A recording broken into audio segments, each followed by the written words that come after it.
Okay, good afternoon. So I'm replaying several videos from the Game of Thrones series. I hope you find it interesting. I'm open to questions. Like if it's new to you, can ask questions, and I will elaborate. It's important to say that everything that I say is completely real. I mean, I speak about my life. I say real names and real events. I mention real events. But many times, of course, there is a kind of like a translation layer. What I mean, like a metaphorical layer. Sometimes I explicitly, mention the metaphor, and sometimes mostly I do not. But I mean, the things are true. I mean, verbatim. These are real people, and this could be, to my estimation, easily verifiable. If you only wish to verify anything at all.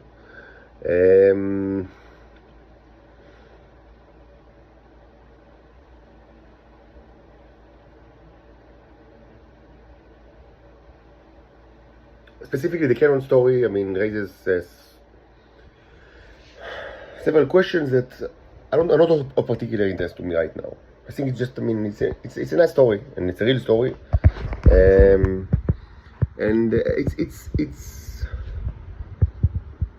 I identify with the story at some key points. I don't know if you thought about it. But especially with the fact that I have something that is very valuable, extremely valuable. I know, and I've proven that I know how to manufacture a cure to train bacteria that can be used without necessitate any kind of sexual act or any kind of no need to consume shit or anything disgusting.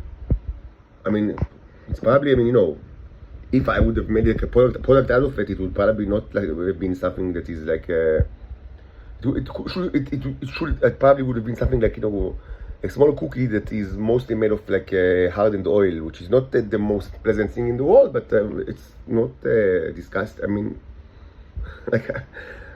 not something to eat as a cookie, but as a medicine, it should be completely, I would say, plausible, if not pleasant. But I cannot sell it. It's illegal. I must give it for free to the Shabak captains, because presumably I'm the handmade man-made shoe, whatever other kind of metaphors that they like for slavery. And since I do not do it, they just don't care that I just burn everything, and I already burned tremendous amount in the last couple 6, 7, 8 months. I burned enough material that could have cured so many people all around the world. By the way, not just from the trained bacteria, for many other things as well. But I mentioned the trained bacteria because it's in the forefront of many people these days. No, this is this is laissez-faire capitalism. It's a mixed economy, they say. It's partly laissez-faire liberal capitalism and partly slavery of the worst kind that ever existed in Earth. So it's a mixed capitalism, mixed economy. Now, another key point that I would like to mention is with regard to the whistleblower. Some people are now saying in the comments, oh, now we understand. So this is a whistleblower. That's why, the government hates him and torture him, because he exposed military secrets. And, that are of great importance, to the whole world. So it's like a hero, but we understand what's going on.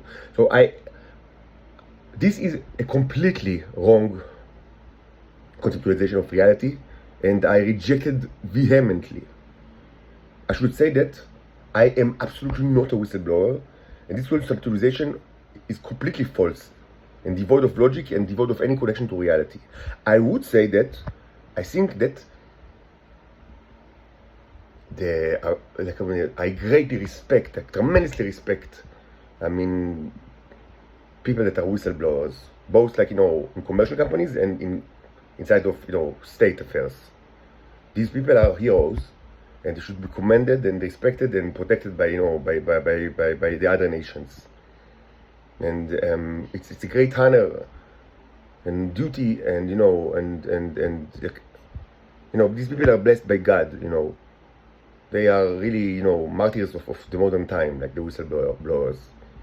But it's not me, and it's a great mistake to conceptualize me as such. And I reject my categorization as a whistleblower that is hunted by the state, not because I'm against the institution of whistleblowers or that I think that they are wrong. Not at all. I think these people are heroes, but I'm not like them, and this categorization is doing a great disservice, and also it actually places Israel in a much better position than morally than what they actually are. Like, it makes them evil, but in reality they are much more evil than that. Much more evil than that.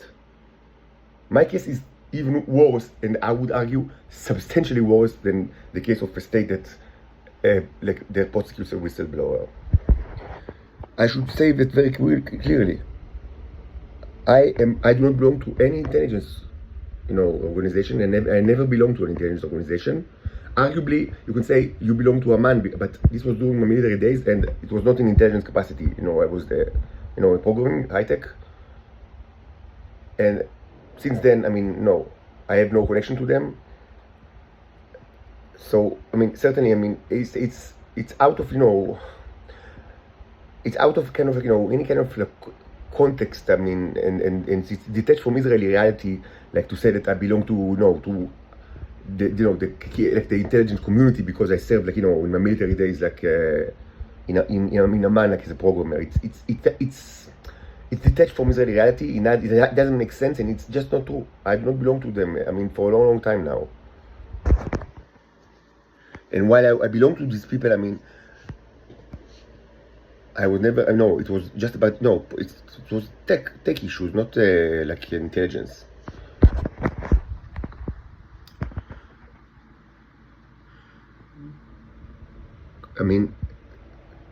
Giving me the title of a whistleblower is playing into the hands of the Israelis that always want to portray me as somebody that belongs either to them or to another intelligence agency, and it was never true. It was never true at any point of my life. What I tell you is the story of my life, and I'm allowed to do it. My life is not a state secret. The people that I know are not it's not a state secret. My conceptualization about reality, about gods, about aliens, all of it is not a state secret. It's impossible that it is a state secret. It's impossible that you have a state secret by definition if this information you receive it, without any connection to any formal, without you being, exposed to secret information, without you working in under the state or in a related a job, without you ever being recruited to any intelligence service. It's impossible that I even have secret information. By definition, my life is not a secret. My life is not a secret. And the information regarding my life is not something that I should hold from anyone. This is the greatest. There cannot be any great kind of totalitarianism than to say you don't need to belong to any. You don't need to work for the government. You don't need to work at all. You don't need to belong to any intelligence organization or even to be recruited or be in contact with intelligence organization. Your life, by definition, because your nature and everything about it is a state secret, so you should never speak about your life to anybody, and not even to your own, to yourself in front of the mirror, because the enemy might listen. Is there any kind of worst type of totalitarianism? Can you justify such hell? Can you justify such hell?